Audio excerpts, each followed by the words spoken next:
Bismillahirrahmanirrahim. Assalamualaikum warahmatullahi wabarakatuh. Perkenalkan, nama saya Mufadli dengan NIM 203141187, Prodi Pendidikan Guru Madrasah Ibtidaiyah kelas 4F. Baik, di sini saya akan menjelaskan tentang pengertian dan jenis ikatan kimia. Ikatan kimia adalah gaya tarik-menarik yang sangat kuat antara atom-atom atau antara molekul. Gaya tarik antar atom bisa membentuk sebuah senyawa yang lebih stabil ataupun elektron terluar menyerupai elektron valensi gas mulia ataupun yang bisa disebut dengan oktet. Gaya tarik antara molekul bisa menentukan sifat fisik dari suatu molekul. Contohnya, titik didih sama dengan air mempunyai titik didih tinggi atau yang disebut dengan bisa juga ditulis 100 derajat Celcius. Berikut adapun jenis-jenis ikatan kimia. Ikatan kimia berisi ikatan primer dan ikatan sekunder. Ikatan primer yaitu ikatan antara atom yang membentuk senyawa. Selanjutnya, energi untuk memutuskan energi yang relatif besar. Contoh, ikatan ionik dan ikatan kovalen. Yang kedua, ikatan sekunder, ikatan antar senyawa, gaya tarik antar molekul yang bisa menentukan titik leleh dan titik didih. Contohnya gaya London, gaya van der Waals, dan ikatan hidrogen. Mungkin di sini saya akan sedikit menjelaskan tentang ikatan yang primer. Yang pertama ada ikatan ionik. Ikatan ionik, ikatan yang terjadi akibat gaya tarik menarik antara ion positif dan ion negatif. Sedangkan ciri-cirinya terjadi antara unsur logam dengan unsur non-logam. Terjadi karena adanya serah terima elektron dari satu atom ke atom yang lain. Berikut pembentukan ikatan ionik. Yang di sini nanti terdapat Na, A kecil, dan Ci besar. Na yang artinya unsur logam yaitu cenderung melepaskan elektron, sedangkan Ci-nya unsur non-logam cenderung mengikat elektron.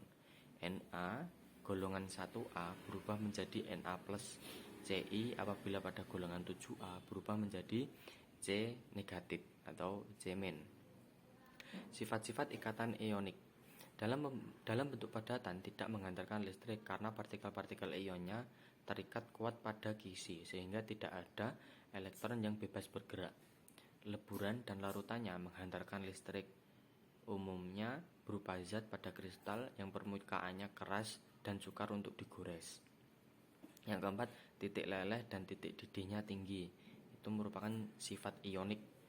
Larut dalam pelarut polar dan tidak dalam pelarut non-polar. Yang kedua, ikatan kovalen. Ikatan kovalen yang artinya ikatan yang terjadi akibat gaya tarik-menarik karena penggunaan bersama elektron. Jadi itu bisa terjadi tarik-menarik jika penggunaan elektron itu secara bersamaan. Ciri-cirinya sebagai berikut. Yang pertama, terjadi antara unsur non-logam dengan unsur non-logam. Yang kedua, antara unsur yang mempunyai perbedaan elektronegativitas yang kecil. Yang ketiga, terjadi karena pemakaian bersama elektron-elektron oleh dua atom. Pembentukan ikatan kovalen. Yang pertama, pembentukan ikatan kovalen dalam molekul H yang di bawahnya terdapat 2, itu sebagai lambang kovalen, tidak melalui pelepasan dan penyerapan elektron. Yang kedua, sebagai unsur non-logam, atom-atom hidrogen mempunyai daya tarik elektron yang cukup besar. Dan yang ketiga, elektron ditarik oleh kedua inti atom hidrogen. Kedua atom saling terkait antara hidrogen dan elektron yang membentuk ikatan kovalen. Sifat ikatan kovalen pada suhu kamar umumnya berupa gas, misal H2 ataupun O2, N2 ataupun Ci2 ataupun CO2. Sedangkan yang cair misalnya H2O dan HCI ataupun berupa padatan.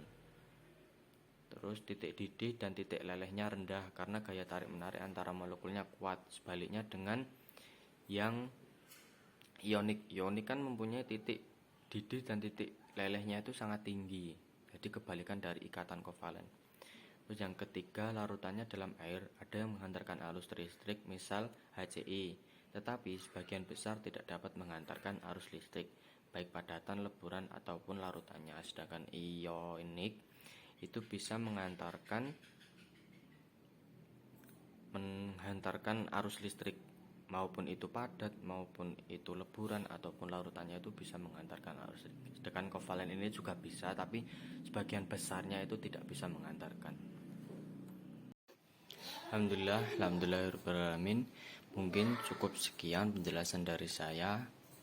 Terima kasih. Wassalamualaikum warahmatullahi wabarakatuh.